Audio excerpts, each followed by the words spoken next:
जी आगे बढ़ते हैं। अब मान लो मेरे पास कोई रैंडम पॉइंट आ गया, ना तो वो एक्सियल पॉइंट है ना तो वो इक्वेटोरियल पॉइंट है, तो मैं कैसे डील करूंगा आप वो देखेंगे। तो ये थोड़ा सा स्पेशल केस समझ लो। मान लेते हैं यहाँ पे माइनस क्यू चार्ज, यहाँ पे कहीं प्लस क्यू चार्ज, इसके बीच में इस पॉइंट से थीटा एंगल पे आर डिस्टेंस दूर यहां पे मान लेते हैं इस पॉइंट पी पे आपको क्या बताना है, इलेक्ट्रिक फील्ड बताना है, and this angle is theta. ये थीटा आपको क्वेश्चन में दिया रहेगा और माइनस क्यू प्लस क्यू की वजह से जो डायपोल मोमेंट पी है वो भी आपको दिया रहेगा। तो ये तो पी है ही, पी वेक्टर, इसमें कोई घबराने वाली बात नहीं है। और ये वाला जो डिस्टेंस है इट इज आर, ये वाला डिस्टेंस। किसी को पता है कैसे ट्राई करते हैं इसको? एनीवन? किसी को दिमाग में कोई मेथड है? राइट, कम से कम गलत सही कुछ तो बोला करो। हम क्या करते हैं, पी वेक्टर, क्योंकि हम हमें समझ नहीं आ रहा कि ये पॉइंट एक्सिस पे बनेगा या इक्वेटोरियल बनेगा, तो हम पी के कंपोनेंट कर लेते हैं। जब आप पी वेक्टर के कंपोनेंट करोगे, पी इस तरफ है ना, इसके कंपोनेंट करो, थीटा की तरफ पी कॉस थीटा और दूसरी तरफ पी साइन थीटा। जब आप इसके कंपोनेंट करोगे तो एक पी का कंपोनेंट इस तरफ आएगा, मैं इसको यहां से हटा देता हूं ताकि थोड़ा अच्छा सा डायग्राम बन पाए। पी के दो कंपोनेंट बनेंगे, एक कंपोनेंट तो इस तरफ बनेगा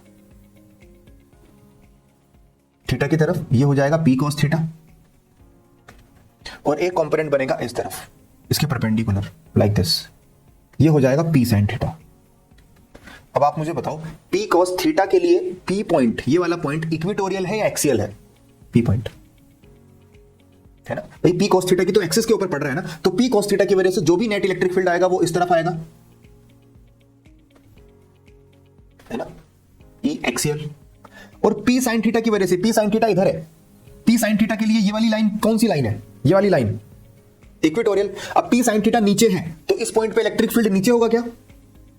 पी साइन थीटा की वजह से, सोच के बताओ। उल्टा हो जाता है, आपको पता है अगर डायपोल मोमेंट इधर है तो इलेक्ट्रिक फील्ड उल्टा हो जाएगा, अभी अभी पढ़ के आया है। यस, तो पी साइन थीटा की वजह से इलेक्ट्रिक फील्ड इस तरफ बैठेगा, ये ई हो गया इक्वेटोरियल। ठीक है, दो इलेक्ट्रिक फील्ड है, एक एक्सियल लाइन वाला एक इक्वेटोरियल लाइन वाला, आपस में इनके कितना एंगल है? 90 डिग्री। चलो एक्सियल वाले का वैल्यू बताओ। एक्सियल वाले का वैल्यू होता है 2 kp अपॉन r क्यूब। अब यहां पे 2 k, p की जगह क्या लिखूंगा? p कितना है? p cos theta upon r cube, ये तो हुआ आपका एक्सियल वाला। अब इक्वेटोरियल वाला क्या लिखूंगा? ये होता है kp अपॉन r क्यूब, तो ये हो जाएगा k into p sine theta upon r cube. देख लो, कोई कंफ्यूजन है तो पूछो भाई। Axial p cos theta same direction, p sin theta की वजह से उल्टा, 2 kp sin theta by r cube, 2 kp cos theta by r cube. तो अलग अलग तो आपने निकाल दिया। अगर आपसे नेट इलेक्ट्रिक फील्ड पूछो तो कैसे करोगे यार? तो आप कहेंगे दोनों 90 डिग्री पे हैं, तो पाइथागोरस अंकल को याद करेंगे, e एक्सियल का स्क्वायर प्लस e इक्वेटोरियल का स्क्वायर। चलो कर दो भाई, इतना तो कर ही सकते हो। चलो स्क्वायर करो, जो जो कॉमन आ रहा है उसको कॉमन कर लेंगे, तो kp बाय आर क्यूब का स्क्वायर, ये तो कॉमन ही आ जाएगा सब में से। अंदर क्या बचेगा? यहां पे 2 स्क्वायर बचेगा तो 4 cos स्क्वायर थीटा बचेगा, और यहां पे बचेगा plus sine square theta. Am I correct? एक बार बता दो मुझे, स्क्वायर करके ऐड करोगे तो यही बचेगा ना भाई। के पी अपॉन आर क्यूब तो कॉमन आ जाएगा स्क्वायर करके, और ये बाहर चला जाएगा। 4 cos square theta plus sine square theta बचेगा। इसमें से 4 cos स्क्वायर थीटा में से एक cos स्क्वायर थीटा अलग कर लो, तो sign square theta plus cos square theta कितना होता है?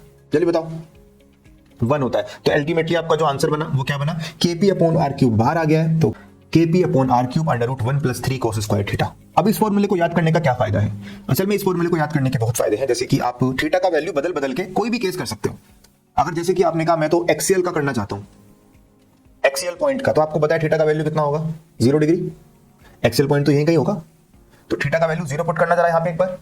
cos 0 का वैल्यू कितना होता है? 1, तो 3 + 1 हो गया 4, 4 का अंडर रूट होता है 2, तो कितना आया? 2 kp अपॉन r क्यूब आ गया। ये तो होता है, सोच के बताओ, यही होता है ना भाई। cos थीटा का वैल्यू 0 पुट करोगे 1, 4, 4 अंडर रूट 2, तो आ गया। अगर आप इक्वेटोरियल निकालना चाहते हो तो आपने कहा सर थीटा को 90 कर देंगे, थीटा को 90 करोगे cos थीटा हो जाएगा 0, तो इसको हटाओ यहां से, तो यहां से अंडर रूट 1 होता है 1, तो आया kp अपॉन r क्यूब। तो देखो एक्सियल का भी फॉर्मूला यहां से डेराइव हो रहा है, इक्वेटोरियल का भी हो रहा है, और बाकी रैंडम फॉर्मूले तो हो ही सकते हैं। मैंने कहा 45 डिग्री पे बता दो, तो 45 पुट कर दो, यहां पे 60 पुट कर दो, है ना। तो ये एक जनरल फॉर्मूला है, अगर आपने इसको दिमाग में बैठा लिया तो net electric field due to dipole का कोई केस आपसे गलत नहीं होने वाला।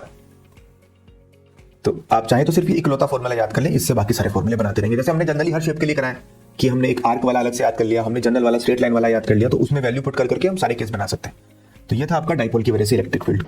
रुको रुको रुको रुको, देख लिया पूरा वीडियो? सब समझ आया? नहीं आया तो कमेंट्स में लिखो कि नहीं समझ आया, और क्या समझ नहीं आया वो बताओ। और अगर समझ में आ गया है तो भी कमेंट्स में लिखो। क्या लिखना है? थैंक यू सर, समझ आ गया है। ताकि मैं अगली वीडियो जल्दी से जल्दी डालूँ। ओके, चलो फिर मिलते हैं, बाय बाय, टेक केयर।